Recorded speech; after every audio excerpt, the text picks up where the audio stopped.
Hi there, this is Rakib.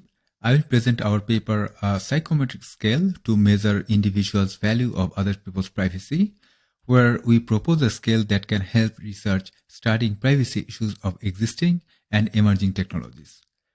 Many technologies collect data about people who are not the users, such as applications accessing contact information and friends list or devices continuously sensing the environment. People also intentionally or incidentally disclose information about other people.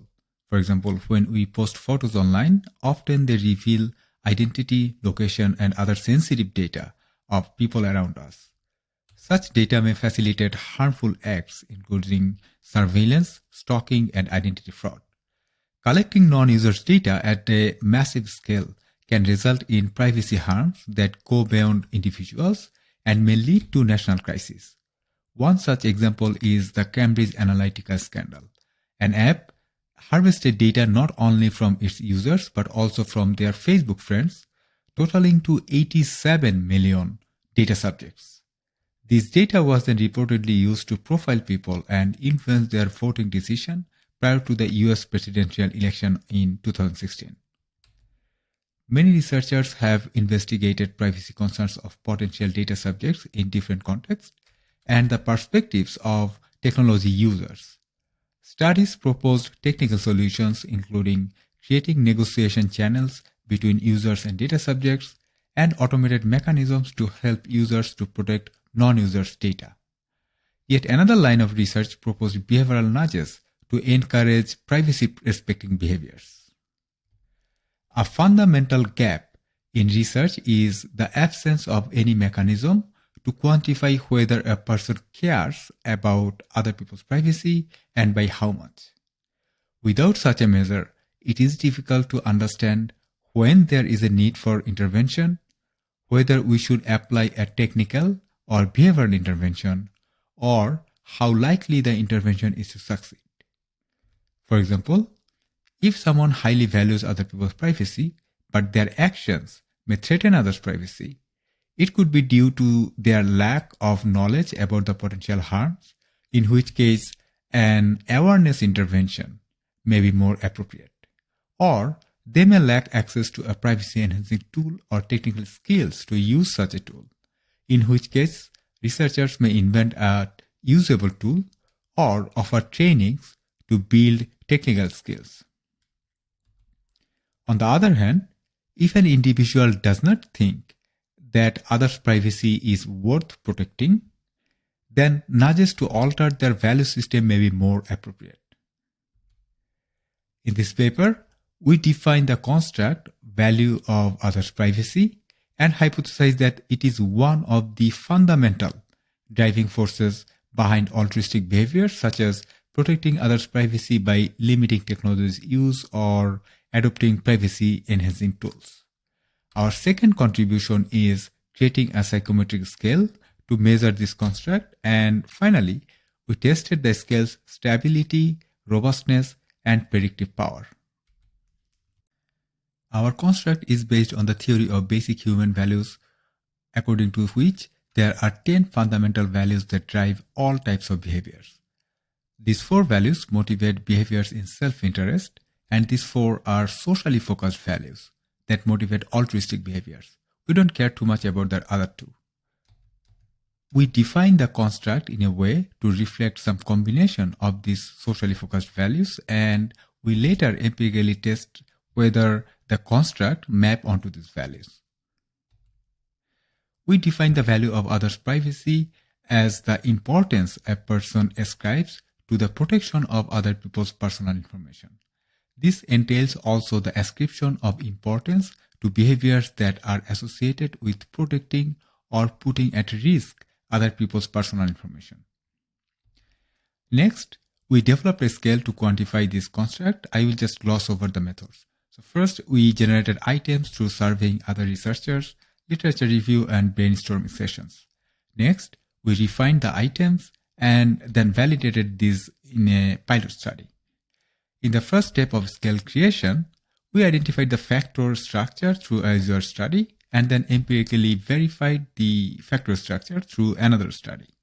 Finally, we computed multiple reliability scores. Here we only report the composite reliability score, which is much higher than the minimum requirement of 0.6, indicating high reliability. The final scale has 13 items. Let's go through some of them to get a test. One item is I respect other people's privacy without exception.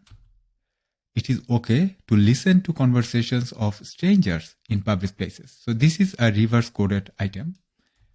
It is important for me to protect other people's privacy even when it is difficult to do so. So next, we focus on validating the scale. So one measure is convergence validity. The main idea behind this metric is that scales that measure similar concepts should relate to each other. We use the other interest scale by Garbazzi et al. It measures one's motivation to act in other people's interest. So we expected our scale to correlate with it, and that's what we found. We also compared our scale with the concern about other people's privacy scale by Barrow et al. These two scales correlated highly, which is not surprising since we borrowed two items from this scale. Still, 75% variance in our scale was not explained by this scale. So these two scales are measuring slightly overlapping, but different constructs. Now let's look at divergence validity. The idea here is that scales measuring different concepts should not correlate. We use the self-interest scale by Garbazzi et al. It measures one's motivation to act in self-interest. And there was no correlation between these two, and that's what we had expected. We further tested whether concern for self-privacy is enough to quantify value of others' privacy, in which case we would not need a new scale. So we use the scale by Buchanan et al. That measures concern for self-privacy, and it correlates significantly with our scale, but explains only 4% of the total variance. Thus, value of other people's privacy is clearly different than concern for self-privacy. Now let's look at how our scale correlates with personal focused and socially focused values. As the table shows, we found no correlation with the personal focused values, but all of the socially focused values had significant correlations with our scale, which was also expected.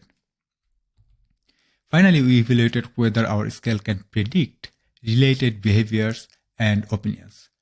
We measured correlation with criteria items such as I have asked people for permission before taking their photograph, I own information I obtain about others, I have been accused of violating someone else's privacy. So we had 15 total items in total, and among these items, 10 had high correlations with the scale and other 4 items had moderate correlations. So we have a reliable and valid scale that can predict related behaviors and opinions. But why should you care? Is that something you can use, and how? A few ways to use the scale. First, the obvious one, to quantify how a person values others' privacy and how factors such as data type, audience, relation to data subjects, and so on moderate this value. We can study how the adoption and use of technology is affected by privacy valuation and other factors such as risk awareness and perceived benefits. Studying these relationships will help in inventing novel interventions and interactions to improve privacy. In summary, as we increasingly get surrounded by passive sensing devices, we believe this scale will help the community to systematically study privacy issues of non-users. Thank you so much for your attention. I look forward to your questions, comments, and suggestions.